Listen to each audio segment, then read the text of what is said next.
Dino Babers is out as the Syracuse football head coach, so we will break down some coach candidates here as Syracuse makes the move entering year 8 of the Babers era at Syracuse. The reason why he's gone after a really great 2018 season, went 10-3 in year 3, it's like, ooh, he was mentioned for a lot of the big jobs that were out there, did not take any of them. And then it just all kind of fell apart at Cuse for Babers. He went 6-12 in his final 18 games, 2 consecutive years where it just wasn't going well enough for him, especially down the stretch. He allegedly had this year and next year remaining on his contract. He was going to enter lame duck status. It was time. Babers came over, goes 4-8 in his first 2 years, wins 10 games in 2018. Wow, he won 10 games? That's awesome. That's Syracuse? Winning double-digit games? That's awesome. That's a special season for the Orange. Since then, 5 wins, 1 win, 5 wins, 7 wins, and 5 wins. Maybe they could have upset Wake or beaten Wake in the final game to make a bowl game. Didn't really seem that likely. In the end, Cuse makes the move before the final game to fire Dino Babers. So was Syracuse right to make the move and dump Babers? Y for yes, N for no. Do me a favor here and sound off in the comments section. Y for yes, N for no.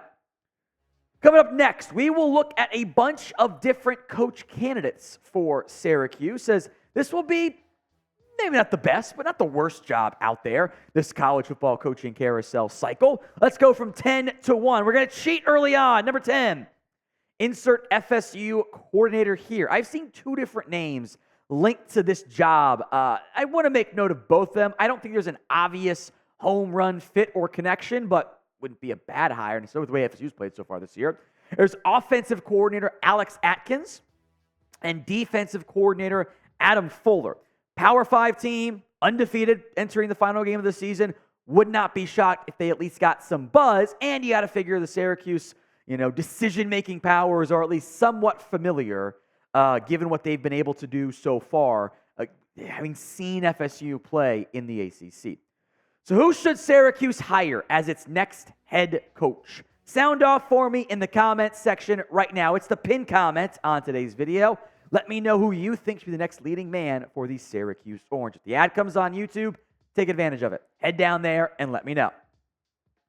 Number 9, some former Syracuse assistants, mostly from the years bygone, we're talking decade, 2 decades plus, that I've seen mentioned, I don't think are the most likely outcomes, but I'll make note of them.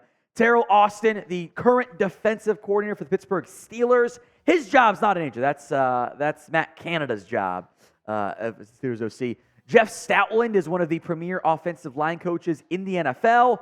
There are Syracuse ties there. I'd be really surprised if he jumped from the O-line coach in Philly at his age. Syracuse head coach Lou Anarumo has gotten buzz for NFL head coaching jobs, and the Syracuse job is not as good as that, so I'd be surprised if he left. And my boy Will Scott would have been mad at me if I did not include Ed Oregeron. He did coach at Syracuse a long, long time ago. He has not coached since getting fired by LSU. I don't know if he wants to take on the level of task that would require saving the Syracuse program at his current career point in life. Time for an under-the-radar name. How about Bob Chesney, which kind of sounds like a weird cover band of Bob Dylan and Kenny Chesney. The head coach over at Holy Cross. So there is some local-ish to an extent there. He's 29-8 at Holy Cross, which like that's an easy place to win. He's come in, hit the ground running pretty successfully over there. So there's some regionality I think matters for college football a lot more than it does the NFL. I think it stands out, though, as a decent. Big jump, though, might be too big of a jump. Today's show is made possible by PrizePicks. This is the largest independently owned DFS, that's daily fantasy sports, platform in North America. You can have picks on NFL and college football games. And instead of battling the pros, the sharks, the sharps, you just pick more than or less than on 2 to 6 player stat projections, and then you watch those winnings roll in. Again, that's prizepicks.com/CLNS. Unfortunately, for the first time in a month and a week, I did not hit my PrizePicks selections. I got C.J. Stroud right. Sam Howell threw a pick 6 late and comes up 5 yards short from hitting. Sometimes you win, sometimes you lose. I went for the flex play, so I need to get 2 out of 3 right. Lamb didn't come close either. But that's okay, because I got a first deposit match up to $100. I did the full 100 because I went to PrizePicks.com/CLNS, and I used code CLNS.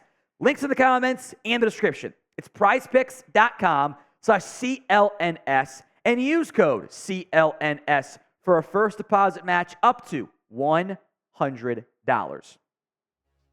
Number 7, again, I've seen a lot of these names out there on other outlets and Insider, etc. Bill O'Brien, the Patriots offensive coordinator. Kind of starting to come back full circle here of Patriots OC, Bama OC, Texans head coach, was the Penn State head coach. There is some connection there. Did a good job with the Lions, taking over for the departed Joe Paterno at that time. Patriots OC before that, but he wasn't that great at Alabama, wasn't that great down the stretch for Houston. Patriots have been a dumpster fire on offense this year. Seems a little bit underwhelming with where we're currently at in his career. Kentucky offensive coordinator Liam Cohen. He probably will get some buzz this year. He's had a rapid rise across the college football and NFL landscape. He was the Rams assistant wide receivers coach back in 2018 and 2019.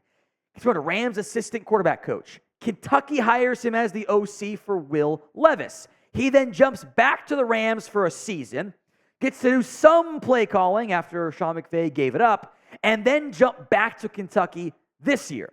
So it's still a big, quick rise for Liam Cohen if he gets offered by Syracuse or somewhere else.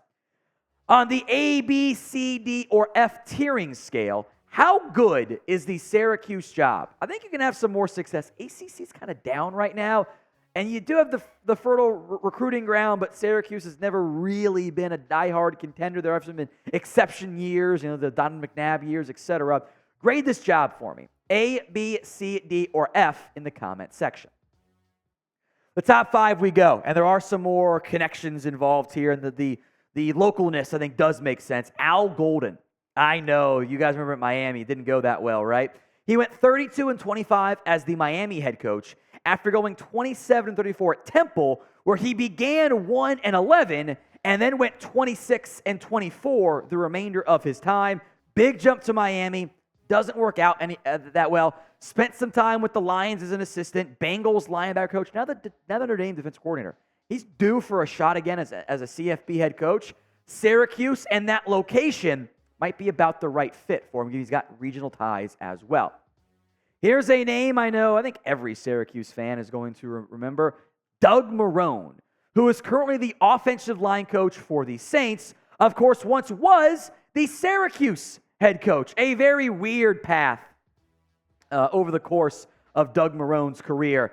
Syracuse was there for a couple years, goes 500, jumps to the Bills, and goes 5-17, leaves, takes a year off as a head coach, goes to Jacksonville, goes 23-43, and then gets fired again. It's gotten worse everywhere he's gone, but he's back now. He's been briefly was the Alabama offensive line coach, now the Saints O-line coach. The potential reunion actually could make a little bit of sense here, even though it does seem at least somewhat underwhelming as well. So should Syracuse bring back Doug Marrone? 1 for yes, 0 for no. Sound off for me in the comment section right now. 1 or 0.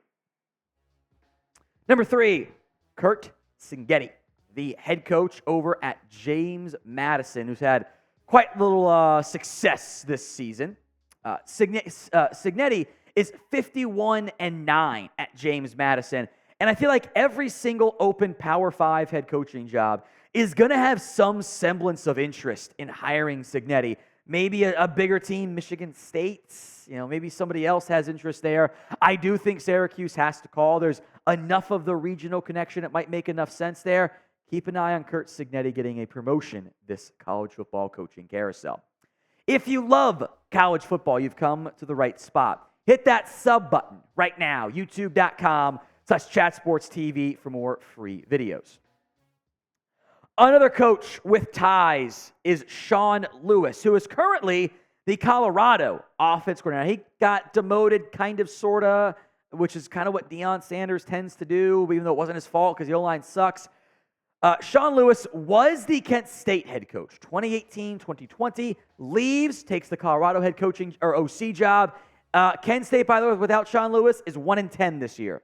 They are probably the worst FBS program in all of college football after losing Sean Lewis. Maybe he jumped at the right time. Maybe he just knew it was going to be bad, or maybe they miss him a lot, or both. Syracuse also had him as their OC in 2016 and 2017, was the co-OC at Bowling Green, so it's kind of a continuation of the Dino Babers' tenure, but Lewis's stock a little bit better after having success at Kent. He had them as a bowl contender, which is a lot for the Golden Flashes, and then Colorado as the OC. The most obvious name for me is Jason Candle. He's been on lists before to jump to the Power 5. I feel like Michigan State might have interest here, but Jason Candle, the latest in a long line of successful Toledo Rockets head coaches. He's 64-33 all-time at Toledo, has never gone below 500 with the Rockets. Very impressive in the Mid-American Conference. And Toledo's 10-1 this year, and they will be playing in the Mid-American Conference championship game. They're a good football team. Candle would be a solid hire for Syracuse.